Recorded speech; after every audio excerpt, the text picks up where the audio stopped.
Hello. Today we'll discuss about diffraction by multiple slits.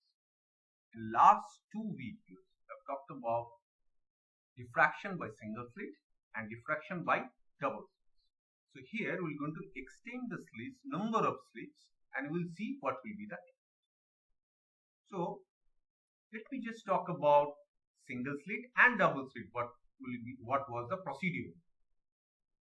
So in case of single slit diffraction, we have considered a single slit in front of a primary source.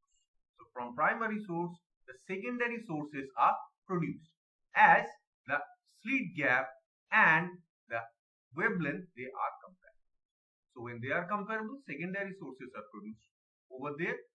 They are superposing with each other and producing the diffraction pattern on the screen. So pattern looks something. Now, in this case of double slit, the slit width was similar to the single slit case, and the gap between the slit was also comparable to wavelength of light. So when they are, individual slits, they are producing secondary light sources, superposition of secondary light sources, and the two pair of slits, they will act as covariant light sources, and they will produce constant path difference, so corresponding phase difference. So there will be effect of diffraction and also interference. So pattern will look something like this. Now we'll extend the number of slits. We'll extend the slits number. So we'll see what will be the effect. So here we have a simple diagram where we have increased the number of slits 1, 2, 3, 4, 5 and up to 7. Now as we are increasing the number of slits, we can see the diffraction pattern is changing. So what is really happening? Let me discuss about this. So in case of multiple slit, which is sometimes known as diffraction grating. So here we have n number of slits, multiple slits. So individual slits, they are producing secondary light sources. And the secondary light sources, they will come out from the different slits and they will produce the superposition diffracted pattern on the screen. How this will be explained? So to explain this one, we're going to refer this particular where the primary waves are coming, and from here the secondary waves are superposing and they are producing the secondary light sources, resultant secondary light sources or resultant diffracted waves. Now if you are considering all the waves are meeting at point P0, then from first wave and from last wave, they are covering a same distance. So they will have a constant path difference or fixed path difference. So phase difference will also be fixed. So at that point, one can get a central maxima, the brightest point. Now, if you are considering any other point except P0, this may be P1, may be P2, and this side also you can consider P1 and P2. Obviously, there will be path difference between the rays, between the diffracted rays. As we have path difference, so there will be corresponding phase difference. So we are going to consider those phase difference and we are going to see what will be the superposition effect. So to simplify this one, we have considered the path difference is delta sine theta and phase difference is given by phi is equal to 2 pi delta sine. So we are assuming that the resultant waves or individual waves which are coming out, resultant secondary waves which are coming out from the individual slits, they can be represented by this equation. So A sine omega t coming out from first slit, A sine omega t plus phi coming out from the second slit, then from third slit, fourth slit up to nth slit. This is sine omega t n minus 1 into phi. Phi is the phase difference between the individual slits. Now to simplify this problem, we are going to consider this. So the sine x can be considered as the imaginary part of e to the power I x. So here in this case, x can be represented by omega t or omega t plus phi or omega t plus other terms. So just see in the next term what you have considered, you have only considered the imaginary. Okay, so this can be represented by, obviously a can be taken as constant, and now this part can be considered as e to the power I omega t. Only we are considering the imaginary part. We are not considering the real part of this. So e to the power I omega t, e to the power I omega t plus e to the power I omega t plus phi, e to the power I omega t plus 2 phi up to e to the power I omega t plus n minus 1 into 10. Now take e to the power I omega t common. If you are able to take I omega t common, so this will be in the form of binomial expression. 1 plus something, then x square plus up to certain. So this can be simply represented by 1 minus e to the power I n phi divided by 1 minus e to the power I phi. Now this take common. What we are doing, we are just simplifying this one. We are just taking common e to the power minus I n phi by 2 and in the numerator factor e to the power minus I phi by 2. If you are taking it common, so you will have e to the power I n phi by 2 minus e to the power minus I n phi by 2. So the same type of expression are there. Now just look at this. So sin x can be written as e to the power ix minus e to the power minus ix divided by 2y. So they are similar type of expression. So you can just think about this is divided by 2y and the numerator is also divided by 2y. So 2y will be cancelled. So the expression what is left is written in. So now this particular factor, now this is expressed in terms of sine.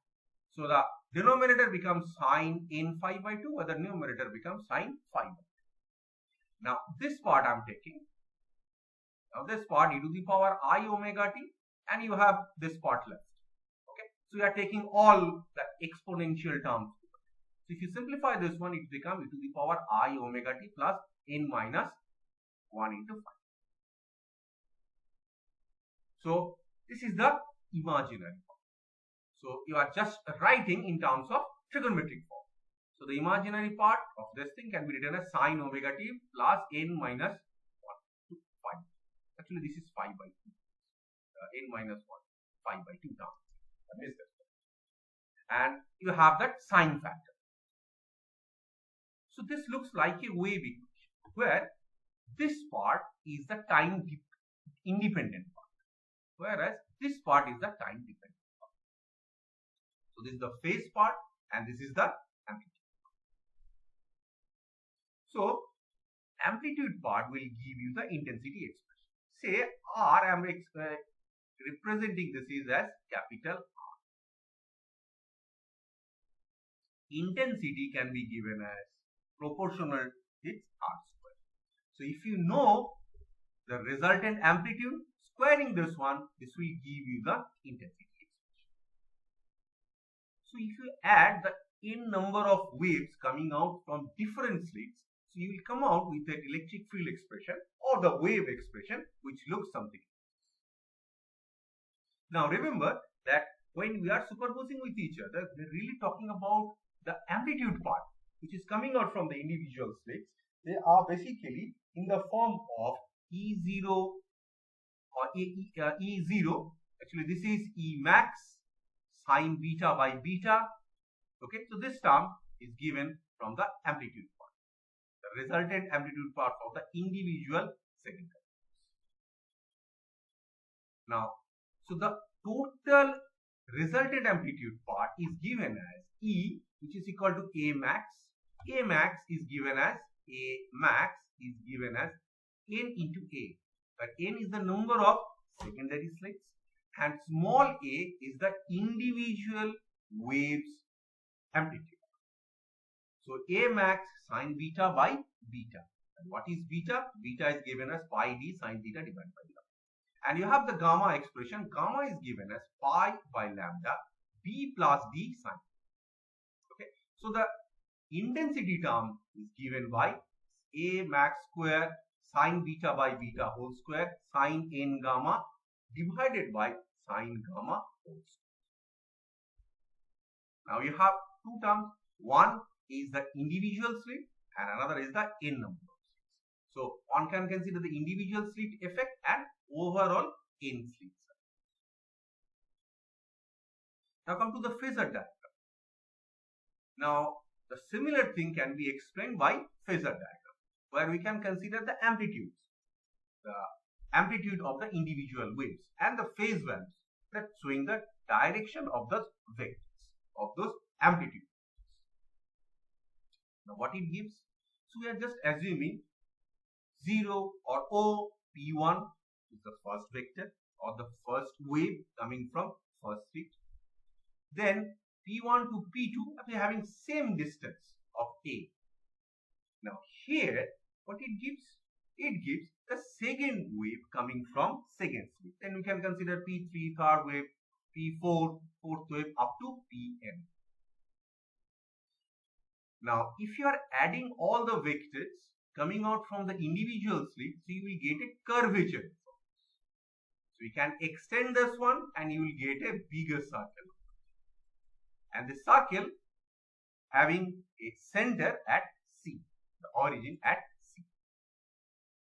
Now one can consider the first vector OP1. I'm considering OP1, where Pi represents the number of slits up to n.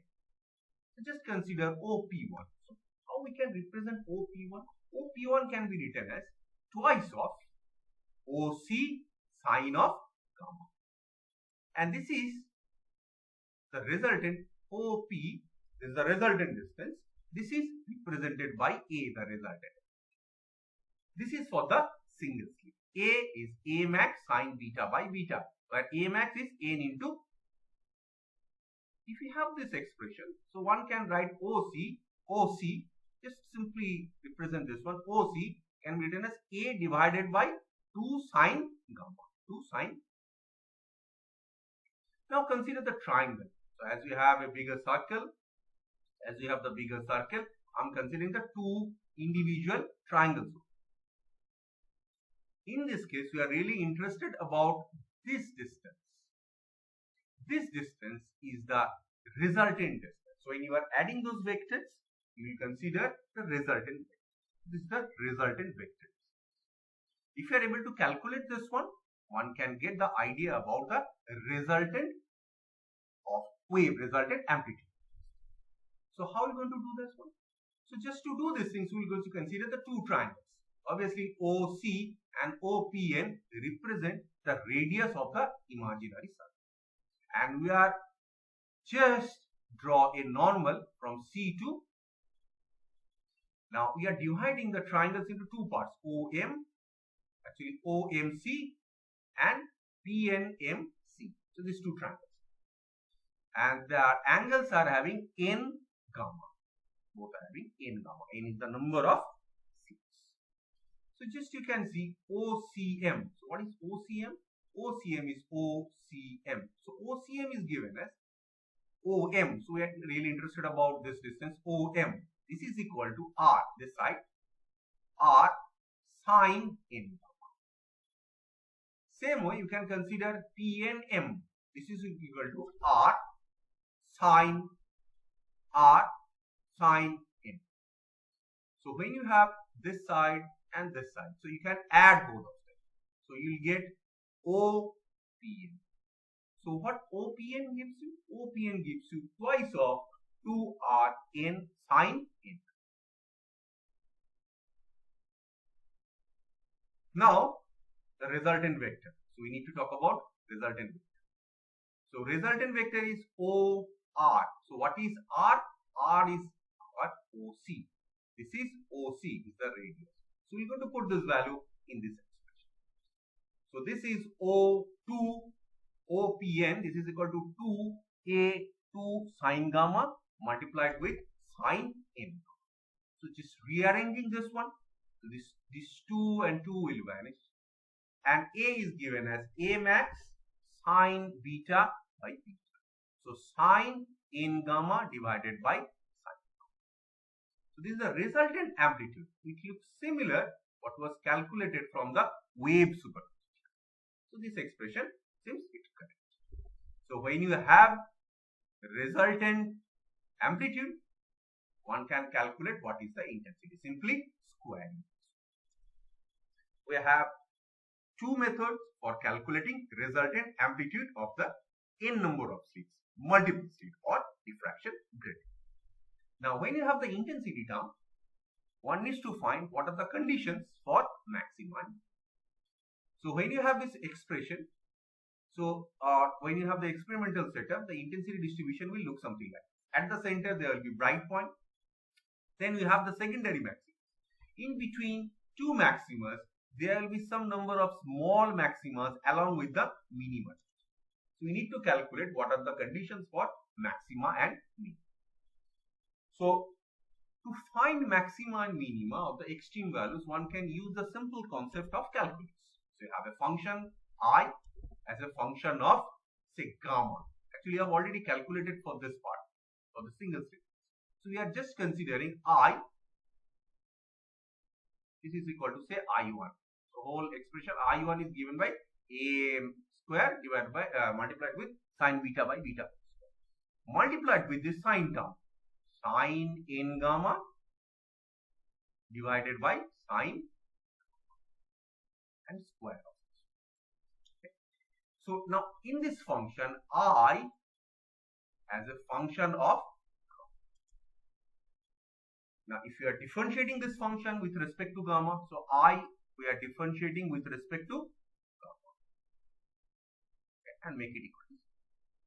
Okay, when you are differentiating this one, make it equal to 0, this will give you the roots where we have the extreme roots. Now when you have the roots, then redifferentiate this one, go for the second order, d2i d gamma 2, put the root values.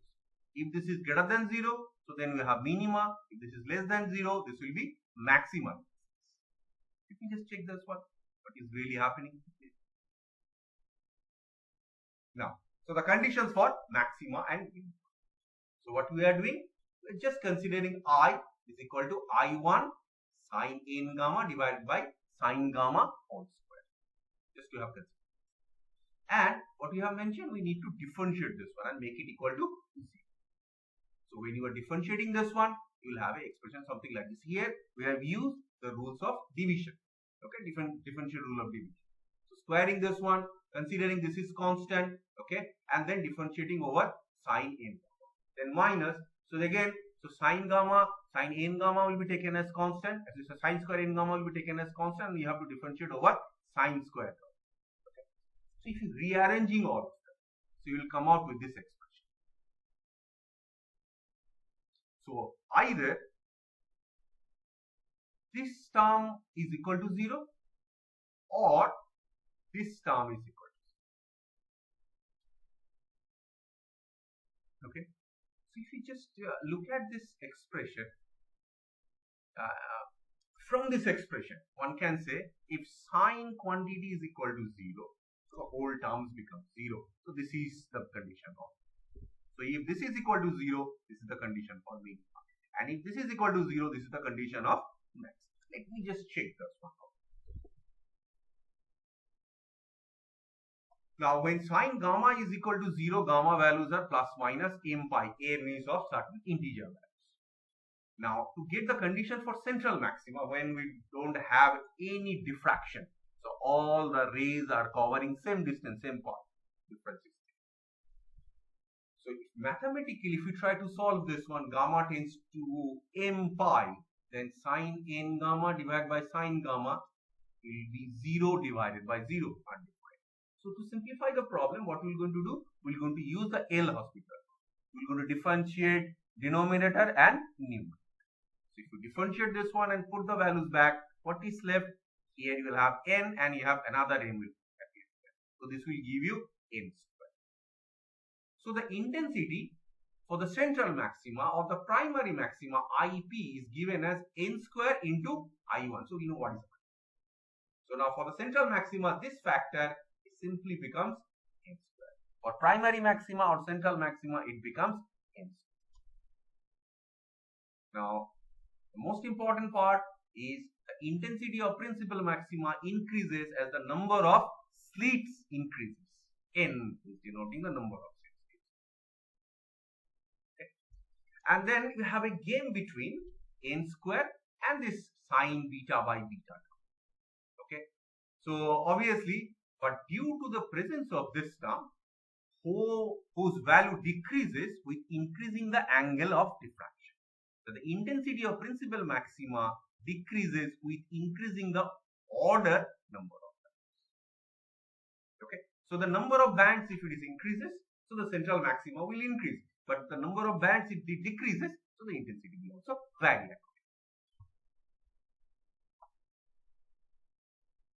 Now comes the maxima and minima condition. So just you have mentioned this thing, the conditions for maxima and minima. So the minima is obviously, so you can just check this one, redifferentiate this one, put this value, redifferentiate, and you will get this is greater than. What is the condition? When sine values. So sine n gamma is equal to, and obviously sine gamma cannot be 0. If sine gamma is 0, this will give you the conditions for maxima. So one can write that n gamma is equal to plus minus p pi, where p is the integer. So which values it will take? It can take all the values except p is equal to 0, p is equal to n, 2 pi, 2n, 3n. If you take this value, this will give you the maximum. So except this value, p will take other. So for that, the condition will give you the minimum. So one can rewrite this thing. So n gamma, so n into gamma. So pi by lambda, b plus d sine theta plus minus. Rearranging this one, this comes. Okay.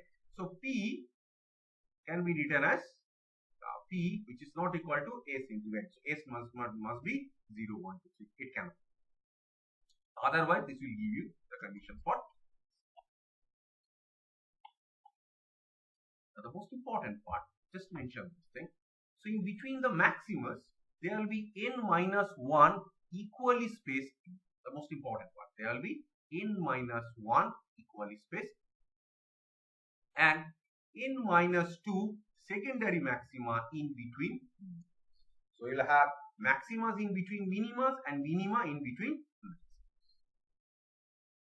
So the last part, when second order derivative is less than. When this will happen? When n cot n gamma is equal to cot. So this is the condition. This is equal to 0. So to do these things, let's just rearranging this one. Intensity of this expression I1 sine n gamma by sine gamma. So just rearranging this thing, sine square gamma can be written as cosec. Cosec can be written as 1 plus cot. Okay. Now what we are doing? We are just putting cot value.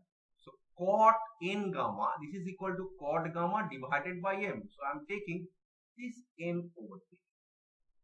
Is divided by. So just put this value. Now cot can be written as cos divided by sine. I'm just multiplying n. Okay, you have this one, you have this. So then after that, simplifying this one. So rearranging all those things. You'll have a expression n square I1 divided by n square sine square gamma plus cos square. What is n square I1? N square I1 we have calculated it for maximum or central max.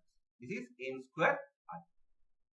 So obviously this is given as IP, the principal max. And just rearranging this one, so we can take common, sine and cos common. So this is n square minus 1 sine square gamma plus 1. So this is the expression. So this is the expression of the intensity. So this can be written as the intensity for the secondary. Divided by IP, I am taking IP. This is 1 divided by 1 plus n square minus 1 sine square. What it gives? It gives the intensity of secondary maxima decreases. Intensity of secondary maxima decreases as the number of slits increases. So obviously as n increases, so the numerator value will be larger. So obviously IS will be lesser. The intensity of secondary maxima between principal maxima are unequally spaced. This is one of the important. So just look at this intensity distribution thing. So this will look up. Or one can refer this intensity distribution. Here you have the central maxima and you have the secondary maxima. In between two maxima, there are a number of secondary peaks are here. So they have small intensity and along with the minimum, and they will satisfy the conditions for minima here. Sin n gamma is equal to 0, and another one n cot n gamma, this is equal to cot gamma for the maximum. Now what we are explaining, this is for monochromatic light, a individual wavelength we have. But if you are using white light, normally in case of grating experiment, in case of multiple slit experiment, we used to use white light. So what happens in case of white light? So in case of white light, if you use white light instead of monochromatic light, so obviously there will be effect of all 7 colors. But how this will look like? Now just remember, theta is proportional to lambda. The most important part, theta is proportional to lambda. So we have mentioned that diffraction will occur when the theta is comparable to wavelength of light. So slit width is comparable. So our conditions normally come sin theta is comparable to, is proportional to lambda. Okay, or you can consider, in this case you can consider b plus d sin theta is comparable to lambda or proportional to lambda. As theta values are very small, so sin theta can simply be represented as theta.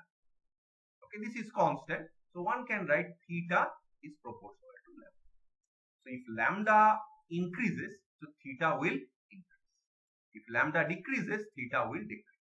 So if we use red light, red having maximum wavelength among the visible range, so the angle of diffraction will be maximum in this case. Whereas the violet having minimum wavelength, so the angle of diffraction will be minimum. So with this explanation, just look at the diffraction pattern. So this is one of the experimental pattern where you have the central maxima. This is the central maxima, and here we have order 1, secondary maxima order 1, secondary maxima order 2, secondary maxima order 3. So in this case, this is 2 and this is 3. Now the violet is covering lesser. Violet is covering lesser deviation, as because their wavelength is less and theta is proportional to lambda. But here red is covering the maximum. So if you have a source over there, so the violet covering some distance and red is covering certain distance. So red will cover the maximum. So this is the case of the multiple slit diffraction. So what we have discussed, we have n number of slits, which is known as diffraction grating.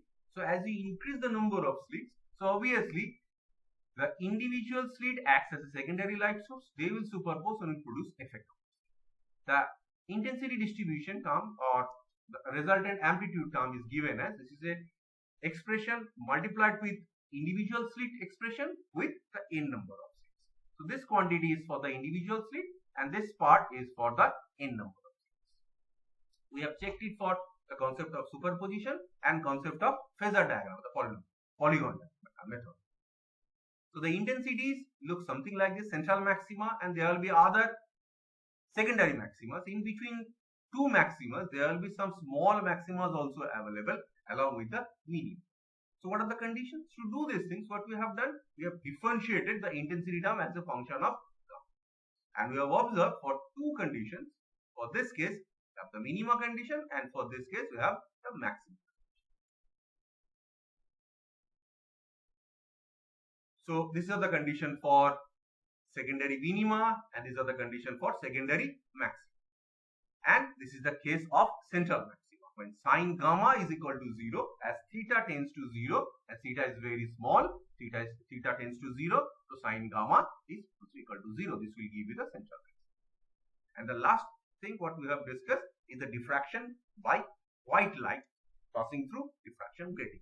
So here we have the condition theta is proportional to lambda. Angle of diffraction is proportional to lambda.